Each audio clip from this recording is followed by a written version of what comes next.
हजारों साल पहले जब इंसान अभी इंसान बनना सीख रहा था, उस वक्त की जिंदगी आज के दौर से बिल्कुल मुख्तालिफ थी। न शहर थे, न फसालन, न गाड़ियां, न बिजली, सिर्फ जंगलात, मैदान, जानवर और इंसान का अपना दिमाग। उस वक्त हर दिन एक जंग थी।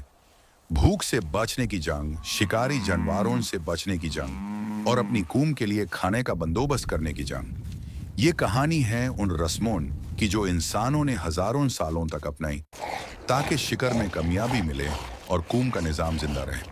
सोचिए, एक ऐसा मंजार, सूरज का निकलना, धरती पे धुंध का फैला होना और इंसान के पहले कबीले जो सिर्फ चंद घंटों की नींद के बाद उठकर तैयार हो रहे हैं। उनके पास न कपड़े थे जैसे आज के दौर में, सिर्फ जानवरों की खाल और पत्थर के औजार।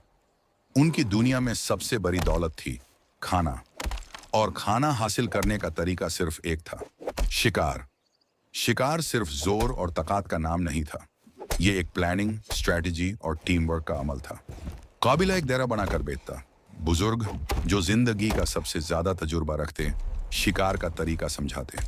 हर फर्द का रोल तय होता, कौन जानवर को घेरेगा, कौन पहला वार करेगा और कौन आखिरी निशाना लगाएगा। ये तैयारी घंटों चलती। स्पीर को तेज किया जाता, पाथर को शेप दिया जाता और एक खामोशी में सब की रूह तैयार की जाती। शिकार से पहले सबसे अहम हिस्सा था रस्म। हर काबीला के अपने अपने तरीके थे। कुछ मिट्टी में निशान बनाते, कुछ जानवर की तस्वीर पत्थर पे बनाते और कुछ अग्नि जलाकर उसके इर्द गिर्द घूमते। यह सिर्फ इबादत नहीं थी, ये एक ऐसी रस्म थी जो कौम को एक साथ बांध देती। जब लोग मिलकर एक निशान बनाते या एक दुआ पढ़ते तो उनके अंदर एक ऐसी हिम्मत पैदा होती जो शिकार के वक्त उन्हें डर से आज़ाद करती। यही रिचुअल्स इंसान के अंदर पहली दफा अकीदा और टीम स्पिरिट पैदा करते। फिर शिकार का सफर शुरू होता। इंसान घंस और पत्थर के पीछे छुपकर चलना सीख गए थे। उनकी आंखें जानवर की हर हरकत को देख रही होती, उनका कान दूर से आने वाली खामोश आवाजों को सुनता। एक कदम गलत पड़ता और शिकार भाग जाता, इसलिए सब खामोशी में चल रहे होते। हर शख्स अपनी सांस दबा के रखता ताकि आवाज ना निकले। अचानक निशाना सामने आता, एक बड़ा जानवर जैसे कि गेंदा या झुंडी में घूमता हुआ हिरन। अब सबकी ताकत एक ही जगह पे जमा होती। स्पीर हवा में उछलते और सब मिलकर जानवर को घेर लेते। ये सिर्फ एक शिकार नहीं था, ये पूरी कौम की जिंदगी का फैसला था। जब जानवर गिरता तो कबीला सिर्फ खुशी में चिल्लाता नहीं था। सबसे पहले वो जानवर के पास छुपकर इज्जत और शुक्र अदा करते। उनके लिए जानवर सिर्फ गोश्त का जरिया नहीं था, वो एक रूह रखता था। और उनकी सोच थी कि अगर रूह को इज्जत ना दी जाए तो अगला शिकार कभी कामयाब नहीं होगा। कुछ कबीले जानवर के खून को जमीन पर तपकते, कुछ उसकी हड्डियां अग्नि में जलाते और कुछ उसकी खाल को निशानी बनाकर कौम की बस्ती में ले जाते। ये रिचुअल्स इंसान के अंदर रिस्पेक्ट फॉर नेचर पैदा कर रहे थे। शिकार के बाद सबसे अहम रस्म होती थी गोश्त का तकसीम।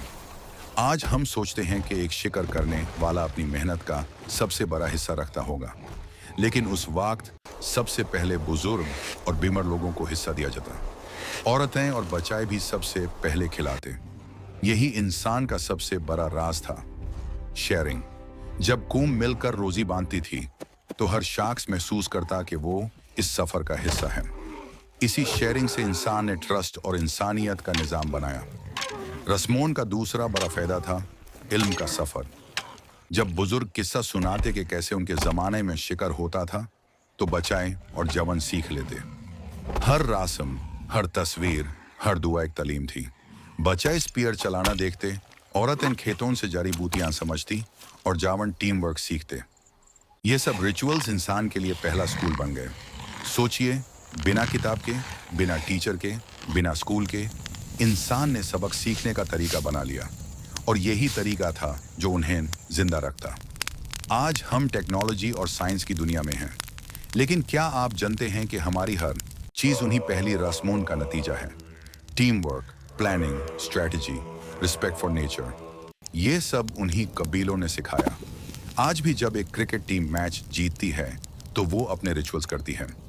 जब हम दुआ मांगते हैं एग्जाम से पहले तो वो भी एक पुराना रिचुअल है। और जब हम एक प्रोजेक्ट पर टीम वर्क करते हैं तो वो भी वही सोच है जो हजारों साल पहले शिकर के वक्त थी। यह थी कहानी उन लम्हों की जब हर दिन जिंदगी और मौत का इम्तिहान होता था, जहां एक कौम सिर्फ अपनी हिम्मत, दुआ और रस्म और रिवाज की वजह से जिंदा रहती थी। इंसान ने अपने सफर में बहुत कुछ बदल लिया है, लेकिन एक चीज हमेशा वही रही, एक दूसरे का साथ देना।